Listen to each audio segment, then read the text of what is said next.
Hello everyone, and welcome back to Online Gaming with Ben Marco. This week I've got a very fun and very fast-paced game for you to watch. Overwatch, to be exact. Overwatch is a new first-person arena shooter from Blizzard. It's entirely multiplayer focused, whether against bots or against other people. I'm normally not super big into games without a campaign mode or story that you can follow in the game, and only a few games without them have really caught my attention, like World of Tanks. But can this one catch it as well? Let's find out. First off that I want to talk about when it comes to Overwatch is the utterly ridiculous cast of characters, and I mean that in a good way. Every single character is unique. No two of them feel even remotely the same, even within the same class area. For example, Reaper, who is right here, Mr. Shotgun here, is a attack type character such as a Tracer, who I'm using right now, who is probably one of my favorite characters in the game. She's a lot of fun, very fast, and uses dual submachine guns. And we have 3 Reapers for some reason. This is gonna go very well. Oh lord. But yeah, all the characters are very varied, very fun, and very interesting to use. So there's no downsides to that one. The other thing is that while there are only a handful of game modes, and most of them are really variations of go here, protect this, or go here, attack this to stop the enemy team from protecting it, they all still feel varied and fun despite being similar.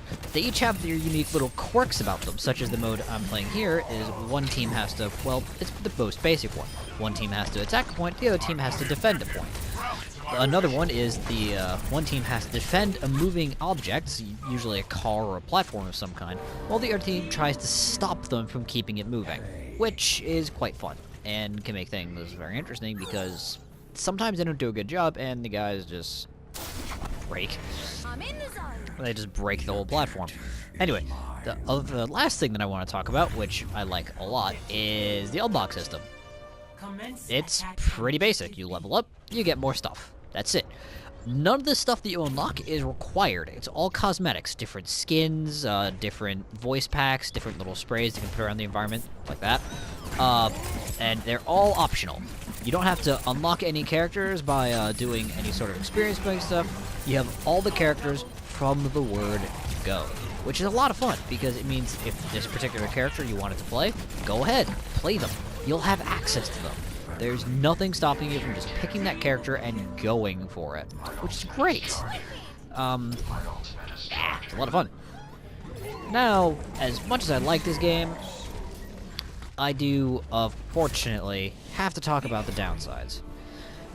While, again, it is a great fun game to play, you have to have online in order to play it.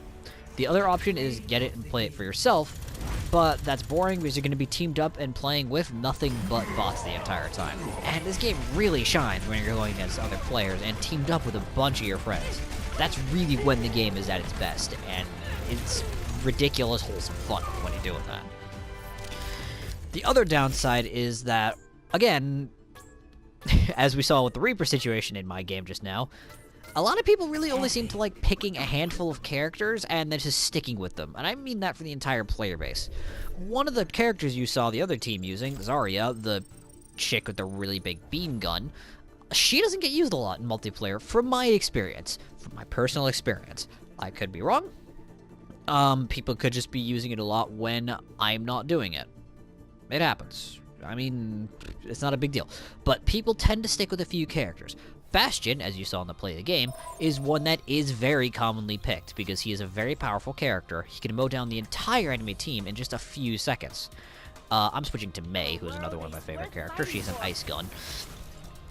But yeah, kind of situations like that come up all the time. There's a few very popular, commonly picked characters, and a lot of all their really cool and interesting characters just don't get paid any attention to. They just don't get noticed. People just don't use them, which is a shame. Since there's a lot of really cool, like Junkrat. I love Junkrat. He's nuts, but I'm gonna use Mei because I like using Mei more. But yeah, that kind of stuff. Just see Bastion. There's a Bastion right there, the robot-looking guy. But you get the idea. Anyway, time for the final verdict. Would I recommend Overwatch? A $60 multiplayer-only game? Yes.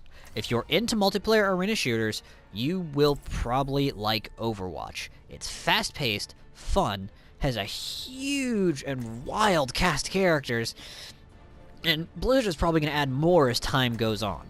They already said that they were planning on it, if I remember right. If you're not into multiplayer arena shooters, however, this is one that I feel you can safely skip. What you see here is pretty much its whole trick. It's rush in, fight with your buddies, defend the point, capture the point, yada yada yada, that kind of thing. If you're not into it, you can probably safely avoid it.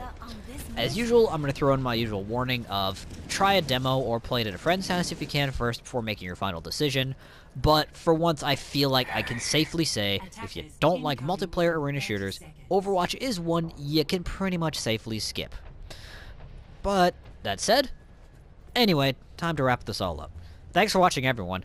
If you have any comments, just email me at bengamer24@gmail.com. Thanks for watching, everyone, and see you all next time.